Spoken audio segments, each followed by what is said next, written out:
Welcome to Joyfully Unstoppable, the podcast for women who are ready to succeed without the stress.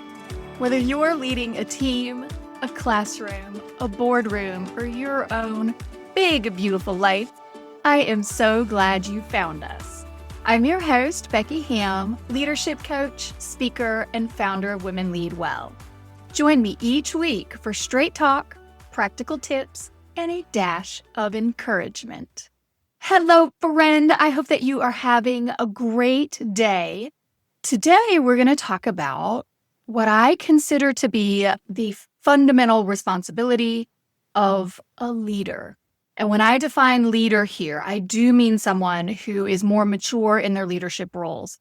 And so if you are in your first role as a manager, or this is your first time leading a team, maybe you're leading one or two people, fantastic. Listen, this will still serve you. But really today I'm speaking to the directors, the VPs, the C-suite level individuals. You've got larger teams, maybe multifaceted teams, teams of teams, and you really are leading an organization. And I'm highlighting that at the outset because I have found with the women that I work with, either in my one-to-one executive coaching practice or inside the Women's Executive Leadership Lab, this seems to be a defining characteristic of women who have how I would define as more significant leadership experience, 10 plus years in leadership roles. And that is this, that you tend to get to that place to be a director or VP in the C-suite because you know how to get stuff done. You are the person who delivers results. People turn to you. There was an episode back in March, I will link it in the show notes, on becoming the bottleneck, right? Are you the linchpin? Are you the bottleneck? Everybody turns to you because they know that you're going to make it happen.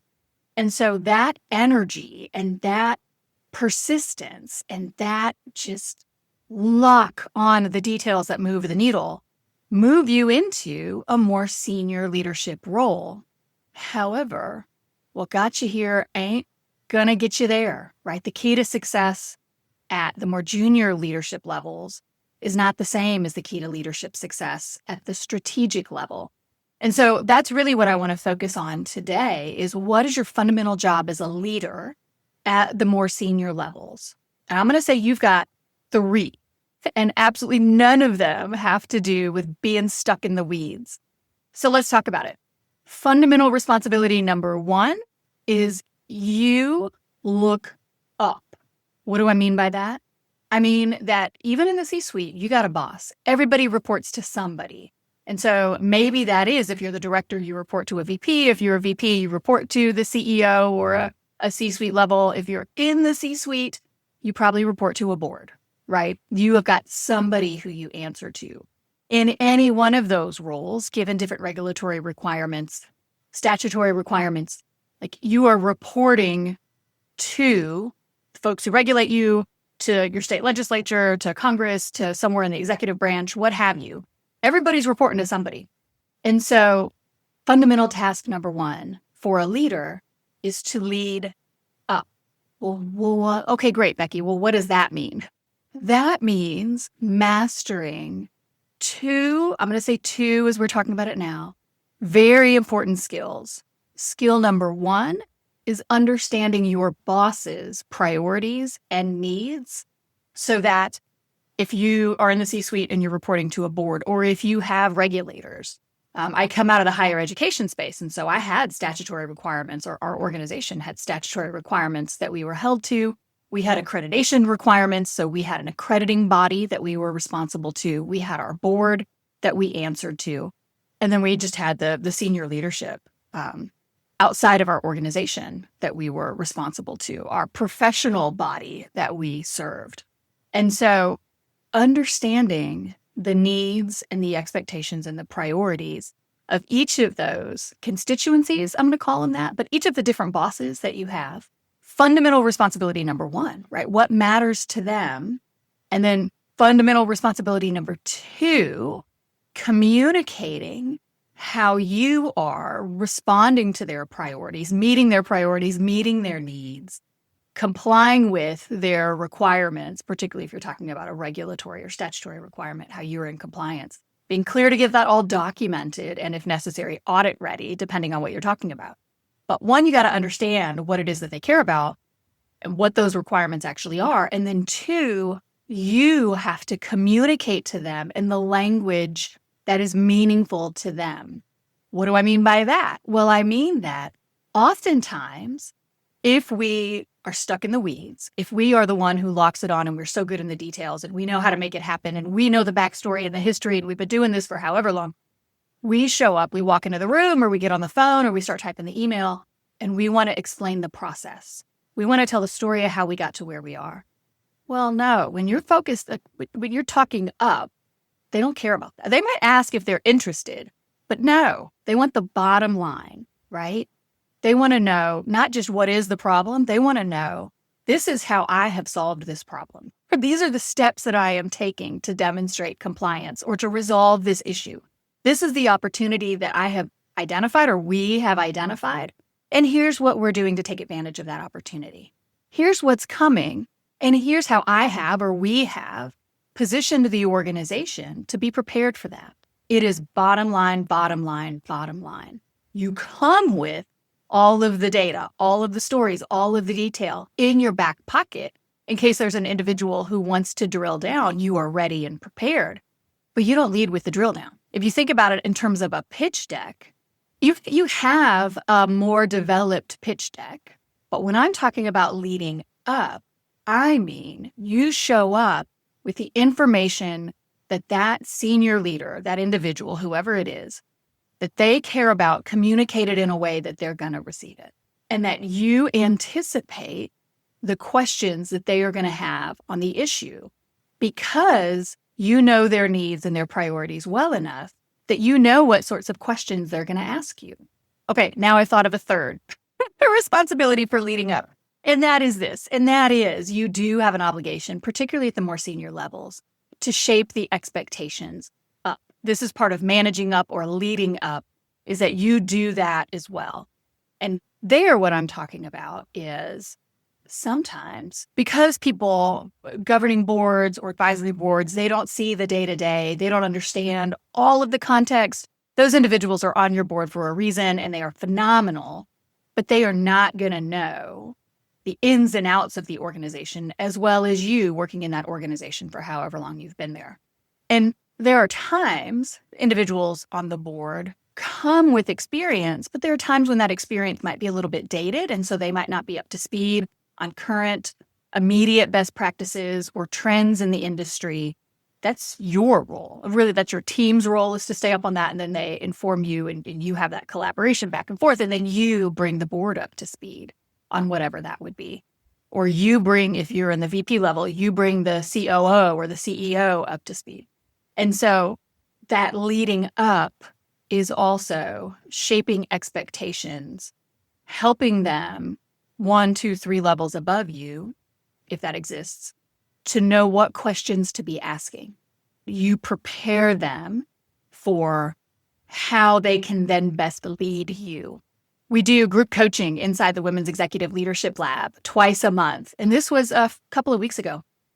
We were on a coaching call and an individual was talking about a challenge that she had with her senior leader and she is at the director level, that individual was attending meetings that were important meetings, but didn't come with the fidelity or the insight into the topic because, again, they're just at a level, probably potentially too senior. It was a challenge. And so we workshopped that as a group and talked about how the individual could prepare the principal for the meeting and doing that through talking points, a little one-pager before every meeting that just gives them, these are our equities in this meeting. This is what we need coming out of the meeting. And then here are the points that we want to make sure that you raise. And then anyone coming with that individual to the meeting could be the backbench and serve as the depth of expertise, but then also be there to draft the notes and just make sure that everything was captured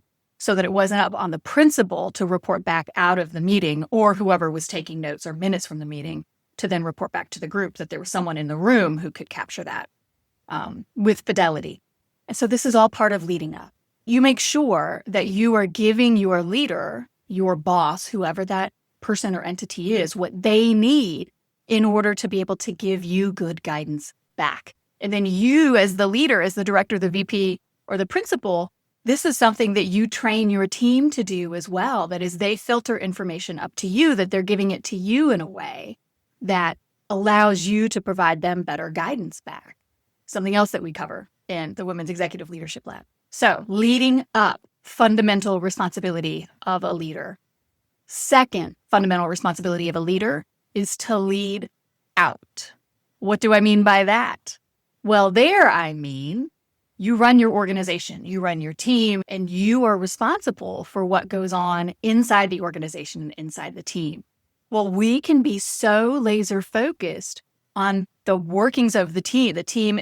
We are so good with our task managers. We are so good with our project management. We are so good at running what is happening inside that we can often lose sight of what is happening outside of the organization.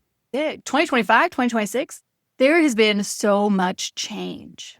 And if you are just focused on improving performance inside your organization, on your team or in your organization, and making your processes more efficient and improving the quality of your product, whatever that product might be, and you are not looking out at what your competitors are doing or what the market is doing or what your clients are doing, then you are really missing out, because something is going to come and smack you in the face or smack your organization in the face. And you are at the level to be responsible to see it coming and to deal with it. And I'm talking about today in 2026.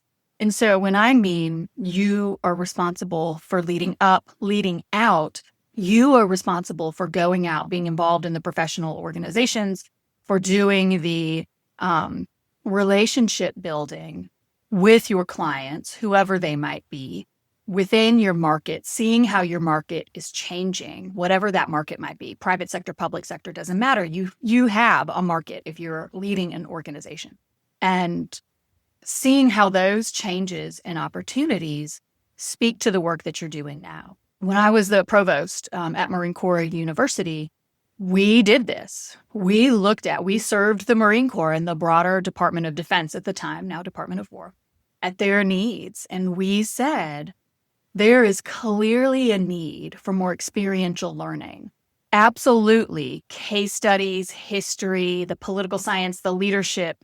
Theory is important depending on the level of seniority of the student, but everybody learns better. The data tells us that people learn better when they get their hands dirty and they get in and they start doing the do. And so we advocated strongly for additional funding to lead in to wargaming. And we have built, or Marine Corps University now has built, I started it, a significant wargaming program that has a phenomenal reputation across the Department of War. Why? Because we looked out beyond what we happened to be doing at the time to say, what else is out there beyond what we're currently doing? What are we seeing across the defense space, not just in the United States, but internationally as well? And how do we take advantage of that to the benefit of our client, our students, and then again, the Marine Corps and the broader Department of War? So that is your fundamental obligation number 2, is to pull your nose out of your organization and survey what's around you to figure out what are the best practices, what are the trip lines, what are the fault lines, and how do I use that information with my team to make this organization better and perform more strongly, to provide a better result for our clients, whoever the clients are. Okay, so 1, you lead up. 2, you lead out. 3, you got to lead down the road. And so this is a continuation of 2. When I say lead out, I am talking today, right now in 2026, what's going on, what's changing, what are the new ideas that you can jump on, what are the old ideas that you need to set down because of some of the changes. Well, now, my friend, you need to be looking 5, 10, maybe 20, 25 years out, depending on your industry, to say, where are we going? Where is my industry going? Where are my clients going? Where are the demographic trends of my clients going? What's the world going to look like 5, 10, 15, 20, 25 years down the road? And what decisions does my organization need to be making today in order to position ourselves for that future? And I would say, because you know that I am a glass half full kind of a girl, not an A, what do we need to do today to position ourselves to avoid pain or harm in the future? I'm going to say, what do we need to be doing today to take advantage of what's coming, to capitalize on it, to find the good that is in it that we can then use to better serve our clients, whoever they might be. Because in every challenge, in every downturn, in every difficulty, there is opportunity. So what is that opportunity? And what can we start doing today to lean into it? And that takes you blocking time on your calendar for the professional development, for the reading, and like actual reading about your industry and the demographic trends of your clients and how they are changing and the projected changes, and figuring out who the good sources of data are for that, because they're probably going to come outside of your organization. You're going to find them somewhere else. And so who do you see that you can rely on? And you want to study that. And you want to bring those people in and have conversations with them. And you want to invite them to talk to your board so your board can ask them all the questions that they've got. And you want to be disciplined about this. And it could be that you need to look outside of your industry to see what's going on in maybe comparable industries or maybe wildly different industries. And then you got to study there and build the connections and make those contacts. That takes time. And so if you're stuck just focused inside of your organization, and you go to a conference every once in a while or a networking event, because that's you looking out. No, it's not. It is not you doing what you need to do to be laser focused down the road to position your organization for the future. And you see that loop then. You lead up to your board, your regulatory agency, whatever kind of organizations that you report to or individuals, depending on where you are in the organization. You look out, so pull your nose out of your organization to look to see what is going on around you. You look down the road to say, what is happening 5, 10, 15, 25 years in the future? And I would say, depending on your industry, if you have real R&D requirements or real capital requirements, you might be looking 25 years down the road. And as you do that, you then filter that information back up to your board, to the regulatory agency, to whoever it is that you're working with to say, this is what the future looks like. Here is how we should be beginning to prepare for that. These are the steps we should be taking now to capitalize on it. And then you get the feedback from the board or the regulatory body or whomever. And then that feeds down into the organization and your goals and your priorities and your objectives. And that's the cycle. That is the job of a leader at the director, VP, or C-suite level. That takes real time. It takes real energy. And so if you are spending your time in the weeds and the functioning of your team and the functioning of your organization, you are losing time and energy to put towards your core responsibility. You'll still be leading your team. You'll be giving them feedback. You'll be investing in their growth.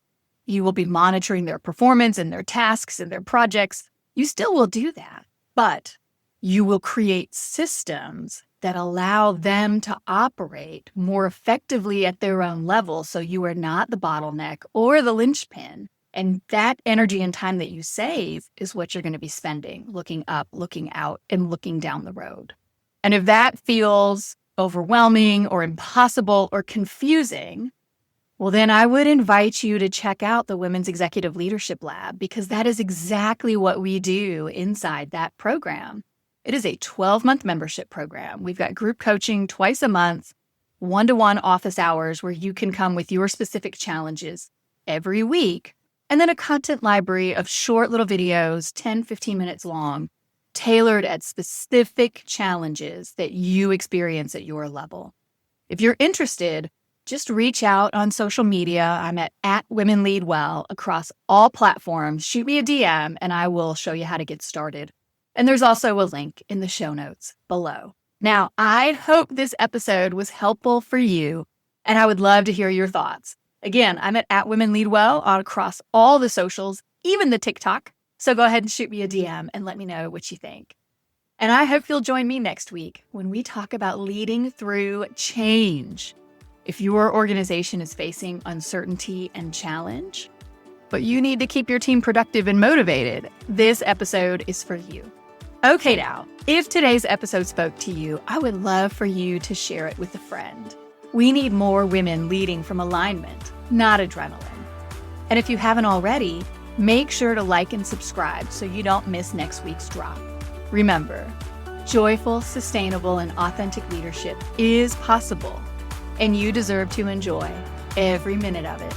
Until next time, I'm Becky Hamm, and this is Joyfully Unstoppable.